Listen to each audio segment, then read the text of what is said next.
Robert Plank Show, episode 43. Systematize and checklist enable your online business. You don't have to outsource everything.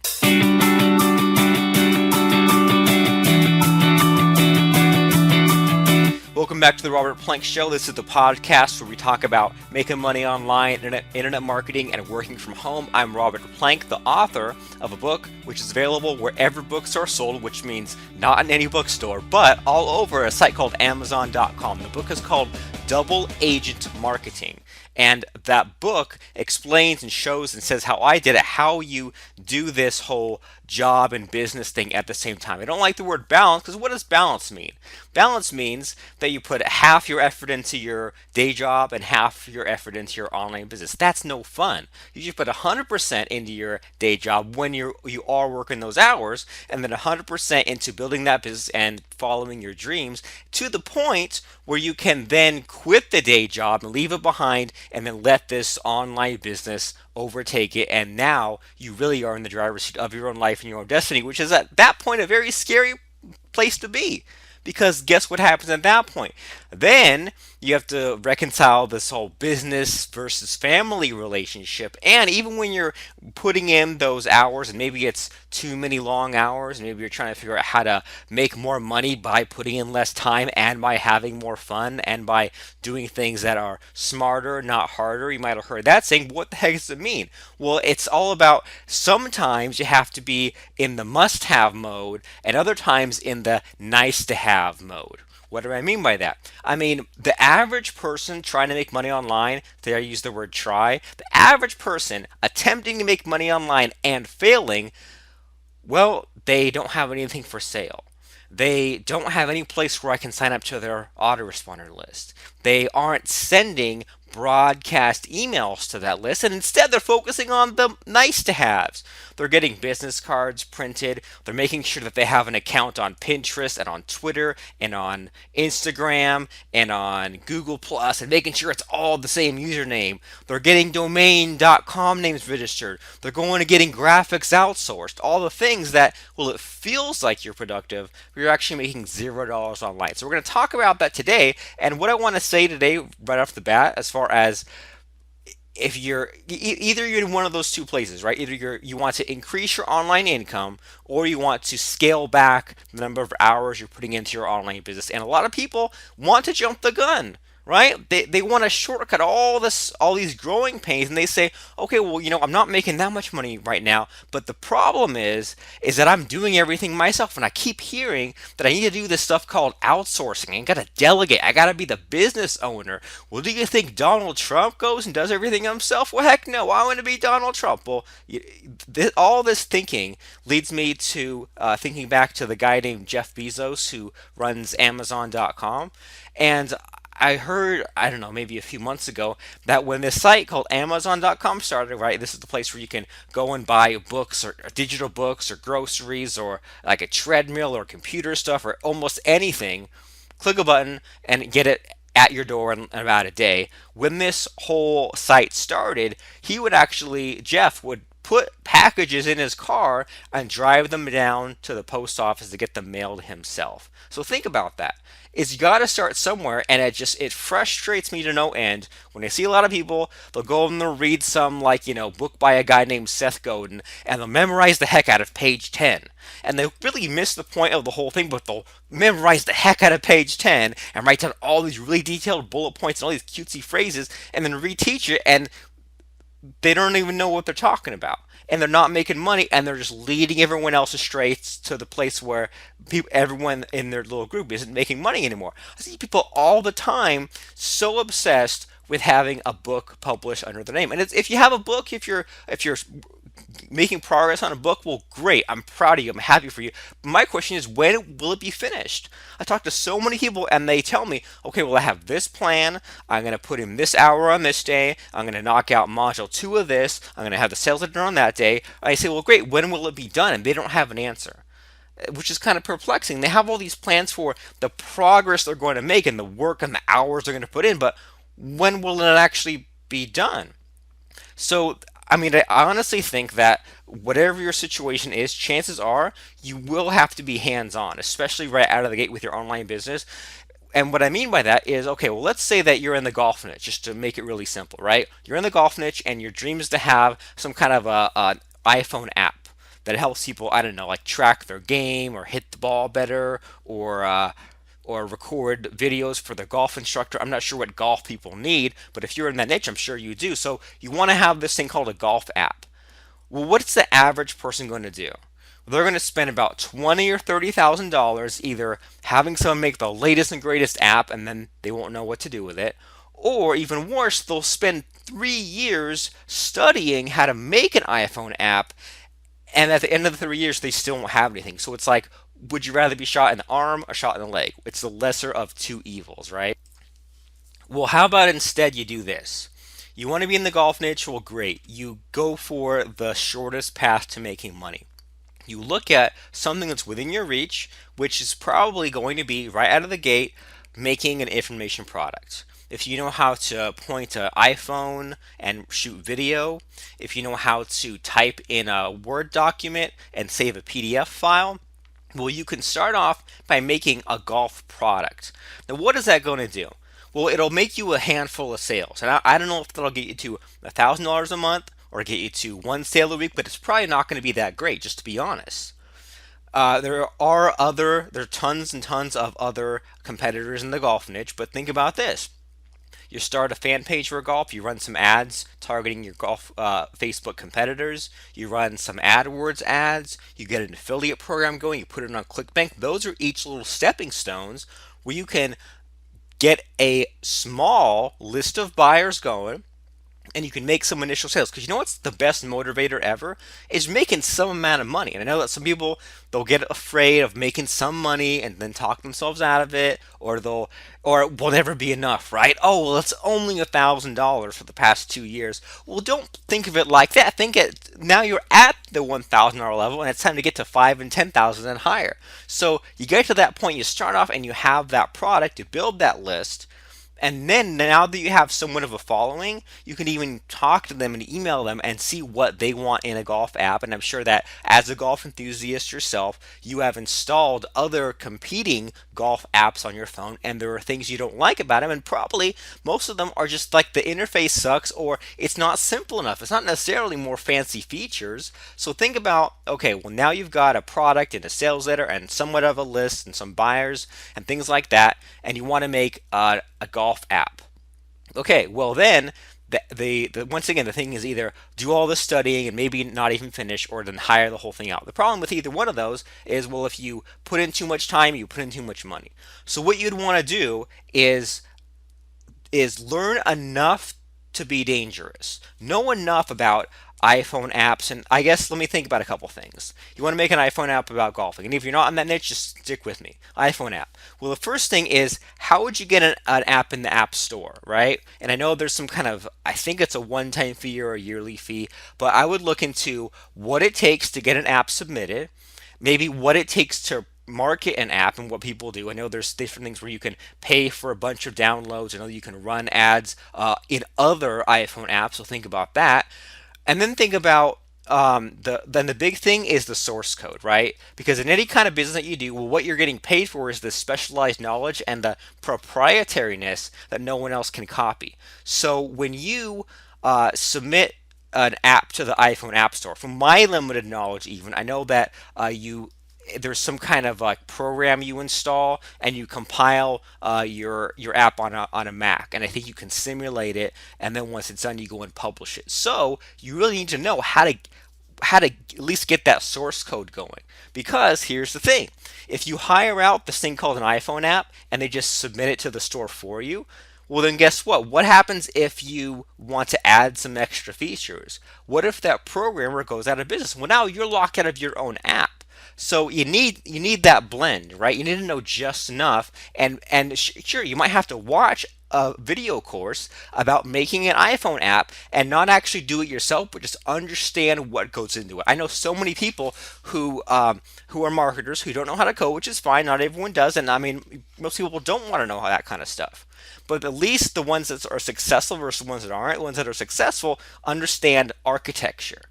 right? And they understand what goes into it. And they might not be able to like totally wrap their head on all this coding stuff. And I'm sure that most of them have never coded anything in their life, but they know enough so that they know what they're looking at and they know enough of what to ask for. And the sad thing about outsourcing, which we'll talk a little bit about today, is that at least every time I've done it, it's never done as well as the way you would do it, which is fine, I guess. It probably takes about triple the length of time as it would take you, and you have to pay for it, and sometimes even check on what they did and send it back and make sure they did it. But that's just part of the process of being this manager person. So, I mean, today we're going to talk about this book called The E-Myth. And this isn't like a book report or a book review, but this is a book I've been wanting to talk about for a long time on this podcast. I read it maybe 2 years ago, and I haven't read it since, but it's stuck with me. And there's a couple of things, and it's going to answer all these questions about, well, how much of my hands-oniness do I put in my business, and then how much do I outsource? And the easy answer is you do as much as you possibly can out of the gate, and then figure out what the chunks are, and then outsource a couple of chunks, but just do it really slowly. Because I mean, the temptation is to learn it all yourself, and you'll never learn all this stuff, or to outsource too much, and then there's no room left over for you, and then it's even still not done, and then you're like dependent on other people. It's almost like you become their employee, and then you say, well, there's 8 people now I have to manage, so I'll just hire a ninth person to manage all of them, but even they aren't very good because they don't honestly care. So I'll hire someone else to manage them. It never works out. So this thing called E-Myth, I recommend you get it. I'll put a link to it in today's show notes, and go to robertplank.com/043. That's ROBERTPLANK.com/043. So this book called The E-Myth, let me just list out a couple things we're going to talk about the E-Myth, because I won't take too long on this. The first thing about the E-Myth is there's the fat and the thin person. The second thing is that there's probably the most important part is the difference between an employee, a manager, and an entrepreneur. All right, employee versus manager versus entrepreneur. The third thing I want to talk about with E-Myth is the thing called the checklist, and the fourth thing are job titles. And I mean, like I said, I'm sure that you might have read the E-Myth and you might have fixated on what's on page 31 and ignore the rest of the book, but I'm just talking about what has stuck with me over these several years, because I know people who've read the E-Myth cover to cover tons of times and they still don't get it. So a couple things. The first thing is pretty simple, is that everyone has both a fat person and a thin person in them. What that means is that, well, you wake up one day and you're a fat person and you say, man, things are on the wrong track, and I need to run. I need to wake up at 5 a.m. every morning. I need to get in really good shape. I need to eat right. I need to do all these things so that I'll then become a thin person. And then, maybe you'll have 1 or 2 days where you actually do it, right? And 1 or 2 days where you wake up really early and you go and you run 10 miles and you throw up and you're so sick you don't even eat anything and you lose 5 pounds. So then what happens? Well, now you're a thin person. Now things are okay, and there's no reason to get back on track. And then everyone's kind of flip-flopping between the fat person and the thin person, fat person, thin person, and it just seems exhausting. And there's a lot of ways that you can apply this to the way internet marketing goes. And the biggest one is just that people put their foot on the brake, right? You're desperate for money, you need things to work out, you're putting out fires, you're tired, and once things finally get on track, you take a break and things go right back off the dang rails. So what helps me is to like, first of all, don't look for problems, but if something is going to become a problem, solve it before it becomes one. I mean, there's so many times in our business where, for example, when we first put out these things called fixed term membership sites, which is where someone buys a membership course from us and then they pay once every 30 days for 5 payments, and then the course is totally paid off. So we'd load up these sites of ours with a couple hundred members and get all this money coming in every day, but then also looking ahead a few months from now saying, okay, well, in a few months our income is going to drop off a cliff. So let's get some other thing going so that once that day comes, it actually won't be an emergency. And we know a lot of people who, like, they know that they're going to have a huge financial hardship coming up in 6 months, And we say, well, great, it's good that you got in front of it. Now you can now you have the motivation to do the things that you need to do. You need to get that product finished. You need to talk to a couple of coaching clients, whatever it is that you need to do to get money now, so you won't be hurting later. But the tendency is to be the fat person or the thin person, and then the fat person and the thin person, where you're going to wait until you have to do something in order to do it, and that you have to have not so it's so bad that you're always anxious and you're always stressed out, but you it isn't the day job anymore. You can't wait until the very last second or past the deadline until you need to get your butt in the gear, especially with all this passive income stuff, this business building stuff. It takes time, and you might do a product launch and it might not do great, and then a few weeks later you have to pick it up right over again. So fat person, thin person. And so now the most important part and like the core of this whole book is the difference between an employee and a manager and an entrepreneur. Okay, and so basically here's the thing, is that an employee, or I think they call it a worker. See, here's my my memory kind of degrading of this already. Is the worker just follows instructions, and the worker doesn't really care about the business itself. And so you might have a worker where you tell them, okay, well, your job is to answer the customer help desk. Okay, that's a pretty common need in our business, right? So Lance and I sell software, and we have online courses. Somebody buys our software, or how about this? Somebody might be about to buy our software, and they want to know, well, does it have such and such feature? And maybe they don't look on the sales, or maybe they can't really tell from looking really quickly, or they just want reassurance. They'll go and they'll ask a question in the help desk. So the person on the help desk, we're just paying them per hour, I believe. So the person on the help desk, they don't give a crap about our business, but they are reliable, right? And they can go and they can answer whatever question comes in. Or if somebody loses their password, needs to log back in, they put a ticket in our help desk, then the worker goes and does that. We don't want to have to do that every single time. So we leave it to the employee, where the employee has a certain set of instructions, and they might not do it right every time, and they definitely don't do it as good or as fast or as reliably as Lance and I do as the owners of the business, but their job is still important, and we don't want to do all the tiny jobs, because then we wouldn't have any time left in the day, right? Imagine if we wrote all the articles that need to be writing. Imagine if we did all the advertising, if we made all the covers, we did all the transcribing, did all the proofreading. There was no way we'd get anything done if we had to do all those tasks. So we had to give up a little bit so that those employees, those workers, can do the things that need to be done. Okay, and then you have kind of in the middle the managers. Now, the managers are good at keeping things really neat and organized, because as the entrepreneurs, what do we want to do? We want to be creative, right? We want to be big thinkers and think about all this crazy stuff. But then the employees, they just do the instructions that are put out in front of them. So the managers, we're talking about things like accountants, right? Like you have an accountant to make sense of all the craziness and make sure everything's all in its nice little order. You might have somebody look at all of your sites and run security scans on all of your sites, or make sure all your plugins are up to date. And that's the manager that makes sure that everything's organized and everything's kind of working properly in the way it should, but they care a little more about the employee. And then you have the entrepreneur, because if you didn't have the brain, then what would you be doing? Just cranking out articles all day. So then that way you have the entrepreneur to make these hard decisions, or have the creativity, if you want to call it that. And so now that I'm listing all these things, it sounds like, well, geez, I have to have like 20 employees. But here's where it gets kind of cool. And I guess I'll skip down to number 4, the job titles, because what gets really cool is there's this story near the end of the book where Michael Gerber, like the whole book, like he has a point to make, and then he'll switch over to like a fake story about some fake business and things like that. And he tells this fake business about, there's these like 2 business partners, and they both kind of take up the slack of the other one, right? Like they do all these things like balance the books, or I don't know, like take on clients, or I don't know, do like the writing jobs and stuff like that. And then if one kind of doesn't do this, the other one kind of makes up for it, right? If one doesn't lock the front door, the other one does it.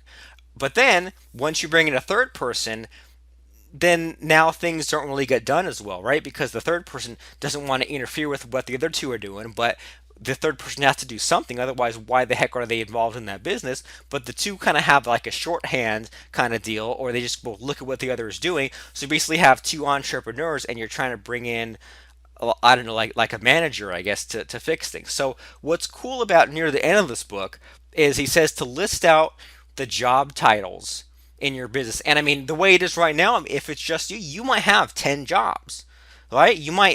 Your job could be, once again, related to internet marketing, you might be the copywriter. Okay, you might be the person who answers the help desk. You might not even have a help. You might just be answering emails, and that's your let's call it customer support, right?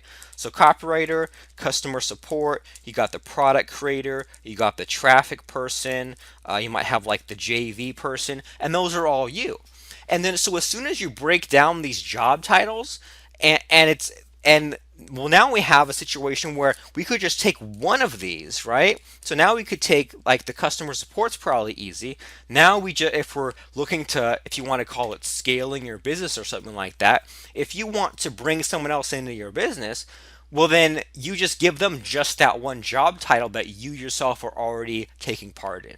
And so this solves that issue of these people out there. And of course, I'm not talking about you, but this is important for you because this will avoid you falling into this trap in the future. What I'm talking about are people who aren't making money yet, or are making a good amount of money, and then they outsource everything and eat up all their profits. And they look at how much money the business is making, but they're not really taking home that, like, a paycheck. And then when the business eventually fails, then the whole thing's gone. So it's like, well, you were just playing a video game at that point. And I mean, there's all this other stuff that goes on. Like, I don't know, there are people who have their house paid off and who have like a spouse's income, who have all this investment income, and then there's no real reason for them to build a real business. And I mean, that's a whole nother ball of wax. But when we're talking about these job titles, you list, and not too many, but you list just like what's like the different hats you wear, so to speak, right? And like I said, copywriter, customer support, product creator, traffic person, JV broker. If you do like any kind of like article writing, stuff like that, maybe like a graphic creator. We don't want to list 50 things. We just want to list like 10 things. And maybe some of these things can be chunked into like one job title. But let's just think about that. Is what are the jobs that you have? And then as you're an up and comer, you just do all those jobs. And then you look at what's the one with the least amount of thinking involved, and what's one where if it wasn't up to your personal super high standards, it wouldn't be the end of the world, right? So if you outsourced your graphics and they were only 80% as good as if you made those graphics, that's fine. It would not be the end of the world. Well, how do you do that? Well, let me back up to number 3, where we're talking about the checklist. Because this is where I can't even believe this is so obvious, but I also missed it for so long. So he tells 2 stories about this. One is where he goes and gets his haircut, right? He goes and gets his haircut, and the first time he goes in, they greet him with a certain thing. They tell him about the different packages. He chooses it very quickly. Someone goes and brings him a cup of coffee. When he's done, then they take it away. They give him a new cup of coffee. But the second time he comes in, they're all disorganized, and I don't think he even gets a cup of coffee, or if he does, it doesn't get refilled. And he was just so, I don't know, so like thrown out of whack because the first time there were all these cool things happening, but it wasn't consistent. Like Robert Kiyosaki has a book called The Cash Flow Quadrant, and early on in the book he says, well, if you looked at, or if you got a hamburger from McDonald's and you asked your 10 of your friends who were really good cooks, or who at least cook occasionally, ask all those people if they can cook a better hamburger than McDonald's, they probably all say yes. But how long would that take them? How much would it cost them? Well, exactly. So, like, McDonald's doesn't make a really great hamburger, but they can just knock them out, and the people come and go and buy them, and they make tons more money than your friend down the street who cooks. So, there's something to, even if it's not always done perfect and right, it's consistent. And the other story he tells is when he goes to like a hotel out in like Lake Tahoe or something, and they're also very well prepared, very well organized, right? He goes and there's a very set check-in process, and they're like, well, here's your room key. Here's where the gym is. The restaurant's over down the walkway with the lights lit up. And he gets to his room, and it's the bathtub's clean. There are towels. There's the TV remote in a certain place. So what is that all about? Well, that's all about that hotel had a checklist for the person whose job title was the housekeeper, right? They had a checklist of clean out the sink, clean out the tub, vacuum the carpet, change the bed sheets, put the TV remote there, basically reset the room. Then for the other job title, the I guess the front desk concierge, I don't know what you'd call them, the front desk person, they have a checklist, or they have a couple rather, right? Because they have a checklist for the check-in process. Okay, check-in process, they get a credit card, they get your ID, they look you up on the computer, and then they tell you the information you need to know.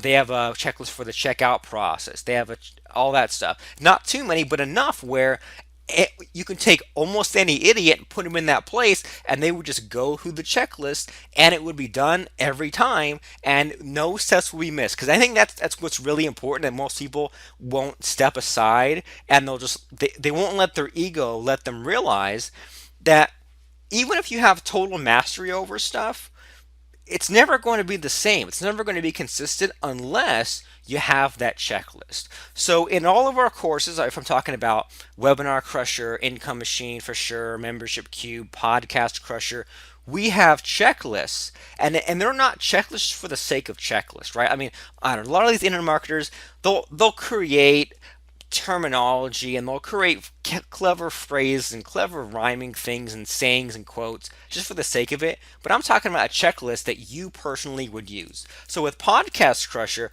we have a checklist that I use every time I publish a podcast episode. And there's things in the checklist like, did you get this headset to record with? Did you close down these windows? And did you resize your screen to this? And did you run a mic check? But when it comes time, and even like recording the episode, but when it comes time to publishing each episode of a podcast, there are a few steps involved, right? I have to save it, put it in the right bit rate, add the tagging, go over to my Libsyn account, upload it, go over to my WordPress blog, add a new post, get the link from one to the other. And whoops, I just now missed mentioning to put the artwork in the audio file. But if I had a checklist, I wouldn't miss that step. And by the way, go to podcastcrusher.com. That's podcastcrusher.com to make your own podcast. It's free. You can mess up and screw up a word just like I just did. And guess what? iTunes still has to take you. There ain't nothing they can do about it. So this course called Podcast Crusher allows you to put a show on iTunes just like I'm doing, and it's free. The only thing you pay for, that I like to pay for at least, is my personal preference, is the file hosting. That way the files get downloaded fast, and I can track the most popular episodes and all those kinds of things. So Podcast Crusher, and in that is a checklist so that the first time you record a podcast episode, guess what? You can do it.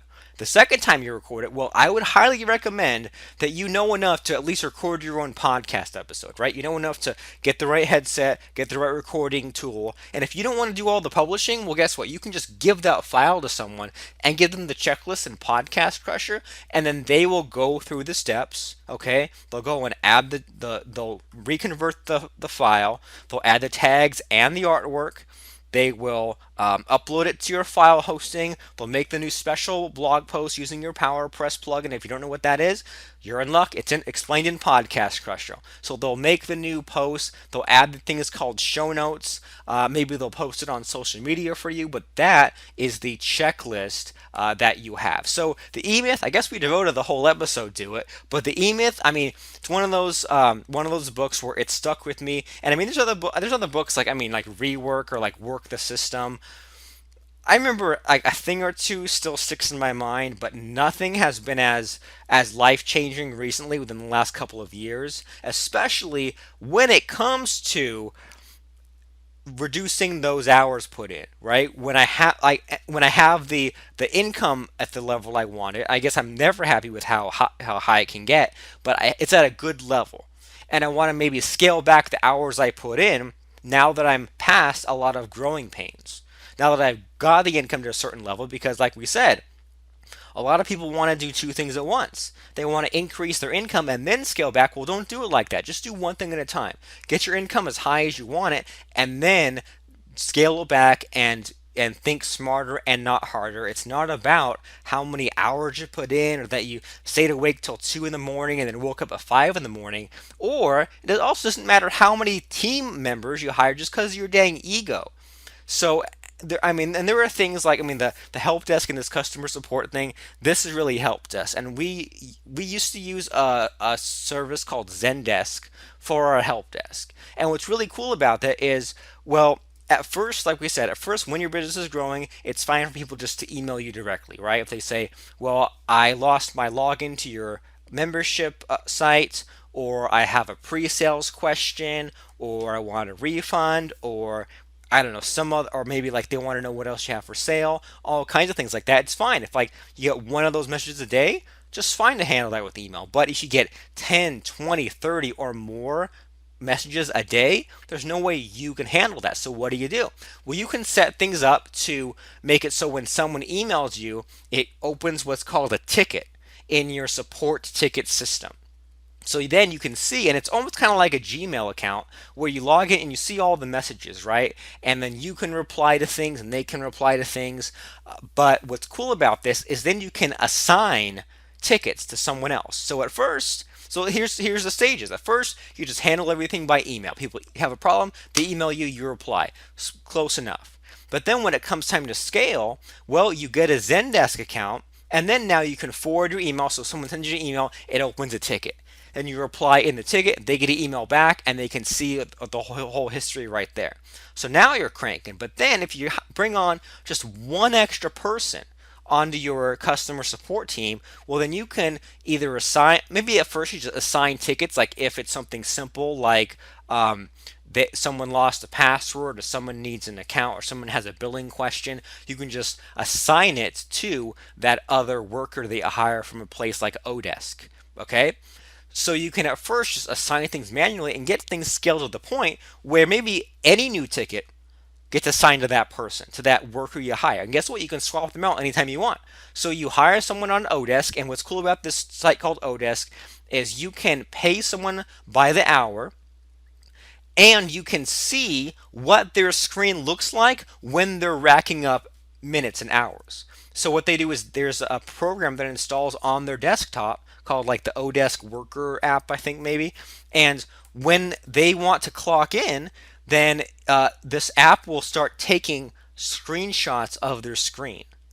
And then so they say, okay, well, I worked 10 hours this week, and you go over, log in to pay them, you can see that during those 10 hours what they were looking at. You can see that, okay, well, cool, they were answering the different questions on the help desk and things like that. So if you look and you see that, and what's cool too is that within the help desk, they have their own account, and so do you. So if you hire someone on the help desk named Jimmy, and you see Jimmy only answered 2 tickets last week, but he put in 10 hours of work, he can say, I'm going to dispute that charge because you spent 10 hours answering 2 tickets. So there is a certain amount of trust there where like you have to assume that, well, they will probably drag their feet a little bit, but if they're putting in all this time and there's no results, then just go ahead and fire them, and then hire someone else and then train them, get them up to speed, and use the checklist for that. And what's also cool about this tool called a help desk is that they all have a thing called a canned response. All right, and a canned response means that if you really think about it, if you can separate the forest from the trees, you probably only answer about maybe 5 or 10 things. If you start looking at, if you ever get to the point where you have this help desk, which we've had for 4 years, I believe, and we got the help desk because we could no longer handle the load with email. And we ended up in this situation where sometimes someone would email me, sometimes they would email Lance, sometimes they email us both, sometimes one of us wouldn't see the message, we'd have to forward. It was just a huge nightmare. But now, they email us, it goes to the help desk. We both see it. one of us can answer, and then now we know that's been answered. We can pass it off to the person handling the grunt work. We can, if someone sends a bunch of messages, we can just merge them all together, and then it's all answered in one place. So we have this thing called a help desk. We can track what what the managers do and such, and we can track what's going on with the customers, and then you get to a really cool point. You get to the cool point where you can now checklist your help desk. So here's what I mean is there's a thing called a canned response. So for example, if someone writes in and says, well, I want a refund, just to say they say that. Well, we don't know what they're asking for a refund for. So we send a canned response saying, can you answer the email address you used to purchase and the name of the product, and then optionally the transaction ID so we can easily look that up. And usually they'll have one of those three things, and then we can easily look that up and refund them. But if we had to type that response in every single time, that would add a couple minutes every single time that came in. But instead, if someone says refund, we can just click the one button and it responds with basically a template or a form letter asking for those things. So I'm looking at our little manual here. So let's get to technical issues, right? Because someone says, well, I bought your backup creator plugin and I went to push the button and it didn't work. And then we would say, okay, well, can we have the answer to these 5 questions? Based on those answers, we can usually figure out what it is, and it's something simple that usually they missed. Just to be a jerk, to make myself sound like a total jerk there. But we have a response for the most common things. And guess what? If there is no response, they just assign the ticket to Lance, and then he goes and answers it right and whenever he sees it. So the cool thing about it is that Lance doesn't have to see people yelling, people getting refunds. You don't have that psychological hit. It's all just handled just like that. So you have that checklist. And so the thing I want you to think about is, well, of course, I want you to be hands-on right out of the gate. Be hands-on either if you're brand new and an up-and-comer, or if you're increasing your income, or even if you're going through growing pains. Here's what I mean. Is we know a heck of a lot of marketers who get to say the $50,000 mark, and then that income starts to die. Just because, I mean, if you were making 50 grand a month from Google Ads a decade ago or longer, well, then that's not going to last a decade. That income will slowly and slowly die. And you might be making money right now from coaching or from products or from seminars or from webinars or from joint ventures or from FBA or from eBay or from something, but you might be in a situation where one stream of income is dying, and then you're just building up another stream to make up the difference and hope and overtake that eventually, right?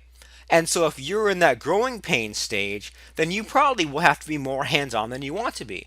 But once things get calm and slow down, then the question for you is, what would happen if you were hit by a semi truck tomorrow? What if tomorrow you were hanging around outside and you saw, ooh, there's a shiny quarter out on the street, and you went to go pick up a shiny quarter and you were just flattened by a semi truck? Well, what would happen to your business? You would probably die. Well, what would happen if you had a business with other partners or other people and they depended on you, and then now because you just used your hocus pocus, now the whole thing gets dragged down with your death? Or even if you got sick or had to take time off or whatever that is, if you don't have a checklist or a system like that, and if you just leave it up to your subconscious, that doesn't work either. So we have that help desk, and to be honest, Lance runs a lot of the help desk. But I was looking at it, a few months ago, and I just was looking at it through that lens. Is what if one day something happened to Lance, or Lance had to leave in a hurry, or something happened to me? I mean, would we just be totally screwed? And so I noticed that on our help desk, at least, there are things like, okay, there's canned responses, right? And I didn't know how they were all labeled. And it's like, well, why would you send the canned response for this but not for that? And I had him explain it to me, and I'm just putting together a document that just details what things in a message warrants which canned responses. Okay, so and even like I'm not saying make a checklist for everything, but some things that seem simple to you actually might require just a quick 5 or 10 part checklist, right? Like we said, if someone asks for a refund, well, if they didn't give us any details, send that canned response asking for details. When they respond to that, then here's how to look them up in our account. Okay, Now let's see if they're within the refund period. Okay, well, if they are, give them the refund. If not, explain to them why. If we still can't locate them, then respond with this other message. And I guess that's all that would really take to handle with the refund request. But it seems simple until you actually try to do it, or until you actually hand it off to an employee or a worker, right? Someone who just isn't thinking, who has to go through the process. And then there was a little thing where I noticed that there's different colored stars next to the different messages, and I was like, well, there's no star, there's a green star, there's a red star, and there's a yellow star. And I just asked Lance, well, why is that? And he explained to me that, well, a green star is a technical issue. So if something comes in and well, basically, if a problem comes in, we'll send a response listing the 5 things they can go and check. And if that still doesn't do the job, then it'll ask them for like their login details and put a green star on it. So a green star means it's a technical issue that I need to look at, or Lance does, but it'll get assigned to Lance, and then we'll meet and we'll look at that. Okay, and then there's a red star, which means that there's like a billing or a compliance request, so someone is not current on their payments.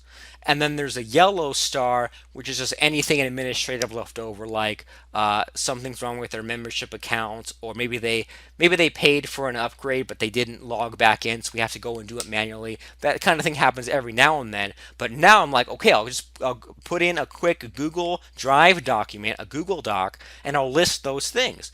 Green star means this, red star means that, yellow star means that, and then when these questions come in, if it's about this product, about a refund request, about a download link, about a pre-sales question, about an expired link, about they don't know how to go and back and log back into the thing they bought 2 years ago, if they're using the software and for some reason it's not completing, for all those different things, we say in this document, here is the canned response to insert there. Okay, and so the reason I do this, and once again, this is like a nice to have thing to do, right? Creating this document is not going to multiply my income, at least not right away. But if we get to the point where we want to bring on yet another customer service person, or we want to lighten even more of the load from Lance or from me, then we have a job title that we want to hire the person for. And we have the checklists that the person has at their disposal, and the checklists say here's how to use the different tools we have in front of you. Like, I don't think I ever would outsource email marketing, because that's really personality based. I'm not sure I would ever ever outsource copywriting. Maybe, but probably not. Product creation, probably not, because I still would like to have myself in it. But we could just, I mean, if we really wanted to, we could have the product creation, the creating of videos, just us, and have someone else apply the template of other things that are in there. So, I mean, a lot of things to think about, but this book called The E-Myth, get it, robertplank.com/043. We'll give you a link to that on Amazon. Get it on your Kindle. But the 4 things about the E-Myth when it comes to systematizing and checklisting, if that's a word, or checklist enable your online business, do it all right out of the gate, or do as much as you can. And even if it's something like software, then don't have your first project be software. Have your first project be an information product, and then get good at the architecture. And there's a book called The Mythical Man Month, and there's a book called Joel on Software, so that you know enough to understand what you're looking at, and enough where you still own the thing that you're paying for. So I think that there still will be somewhat of a learning curve for you, but just because you're learning about software doesn't mean you're now becoming a software programmer. It's not like that. So the way that this all comes together is the E-Myth, where we said number 1, there's the fat and the thin person. Number 2, there's the worker, manager, and entrepreneur. Number 3, checklist, and number 4, job titles. So there's the fat and the thin person, and that just means that there are must-haves and there are nice-to-haves, and there's some things in your business that are coming soon and that you need to slowly get to, and that might be just outsourcing some of the workload because you otherwise won't be able to scale. But until then, do as much as you can right now to figure out the ins and outs and the checklist, so that when it comes time to hand off part of your business, you can hand off just that part. There are employees, managers, and entrepreneurs. I'm sure you're the entrepreneur, but for now, you might have to be the employee in a lot of different situations when it comes to just getting the stuff done. And then the manager when it comes to making sure the stuff is done properly. And you figure out each job title in your business. Like I said, you might have copywriter, customer support, product, traffic, JV, articles, graphics, and you look at, well, what's the checklist, what are the processes in that? All right, so if you say, well, even if, okay, graphics person, right, you say, well, I want to make a graphic for this website named this, and I want to have it to have these colors and have these things on it. Even if you as the graphics person just go on a site called Fiverr, Fiverr, and hire 3 people to make logos, and they come back with the results and you pay them and you compare it and choose the best one, that's still a job title. That's still a checklist that if you missed a step because you were trying to keep it all in your head, you wouldn't do it as good. So you make that checklist so that anytime if you pick it up again in 2 or 3 years when you forgot what you were thinking when you made it, if you can do it, now someone else can do it. So it all comes back down to that checklist. In the same way, the E-Myth guy noticed that there was a checklist for the housekeeper, for the front desk person, even how I have a document where I say the checklist is when these kinds of messages come in, if it says this, then you apply that canned response. If it says that, then you start with that star. If it says the other thing, you assign it to Robert. If it says this, you assign it to Lance. But you have that checklist and maybe the person who has those different job titles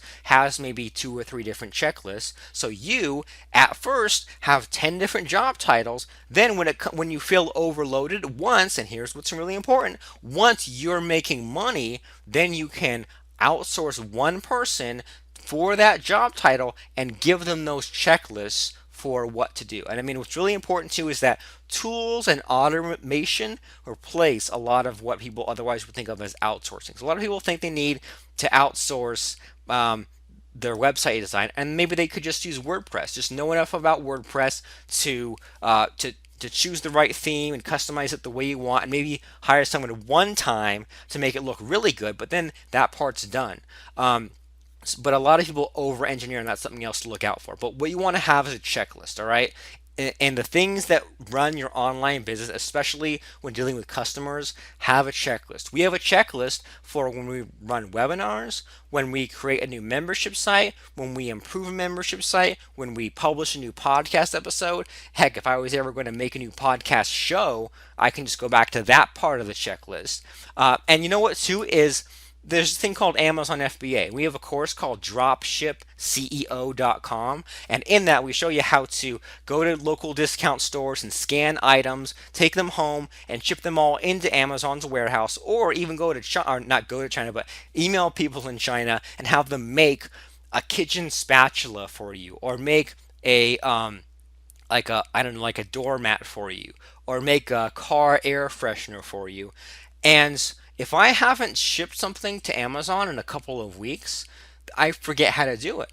So I go back to our checklist to make sure that I'm checking the right things in the right order and that I don't miss a step. So systematize and checklist enable your online business. Get that book called The E-Myth. It's not my book, but I highly recommend it. Employee, manager, entrepreneur, checklist, job titles. Remember all that stuff. Listen to this podcast again and check out The E-Myth book.